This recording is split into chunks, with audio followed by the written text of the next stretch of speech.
Sa ibang balita sa Toronto, nagtayo ng one-day pop-up coffee shop ang grupong Filipinos United for Palestine upang makalikom ng pondo para sa Filipino-Palestinian refugees sa Pilipinas. Silipin natin sa report ni Kisha Balatbat. Being able to just come together as a community, it's also an act of resistance. Ganito kahaba ang pila sa Kapihan at Kalayaan pop-up ng Pinay Collection at grupong Filipinos United for Palestine, Huwebes sa Toronto. Sa pamamagitan ng pagbenta ng mga pagkain at damit, layon daw nilang matulungan ng mga Pilipinong refugee mula sa Palestine. Isa tong paraan para maka-raise kami ng awareness within the Filipino community and allied communities and about what's happening in Palestine as well as the situation of Filipino-Palestinian refugees back home. 100% sa kanilang kita mapupunta sa Little Gaza sa Quezon City sa Pilipinas sa mga pamilya mula sa Palestine na malapit nang mawalan ng tahanan. They have escaped Gaza and are seeking to they're repatriated in the Philippines with their families. So where they're staying, they had a 6-month tenancy agreement.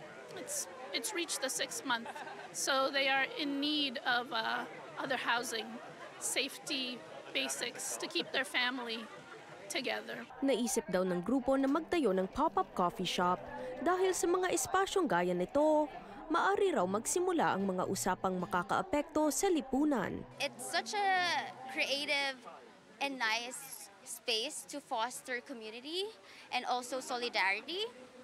And it's a way for us to decompress, to actually have time to chat together, to about what's happening, and also to plan our next action, and again to foster Filipino-Palestinian solidarity. Bukod sa pagbahagi ng suporta sa mga Palestinian, naging selebrasyon rin ito ng kulturang Pilipino. Sa pop-up coffee shop, ilang pagkaing Pinoy din gaya ng puto, silvanas at mamon ang inihain para sa mga dumalo. Ito habang pinapanood nila ang performances hatid ng mga local Filipino artists.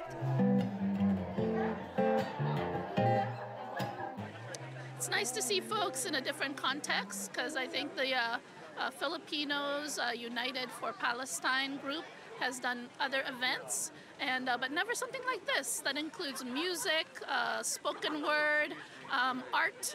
This is something that can bring us together. We can talk critically about the issues, yet we can still enjoy the amazing Filipino treats and desserts and drinks that are here and be in community. So it's really nice to be with the community talaga and to just, celebrate, be together and then have time to kung ano man yung talaga hindi pinaglalaban natin at sama-sama tayo. Sa ngayon, wala pa silang planong ulitin ang coffee shop na ito pero hindi raw mapipigilan ang kanilang advokasya para sa mga apektado ng krisis sa Palestine.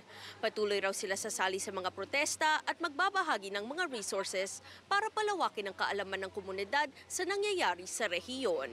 Kisha Balatbat, Omni News, Toronto.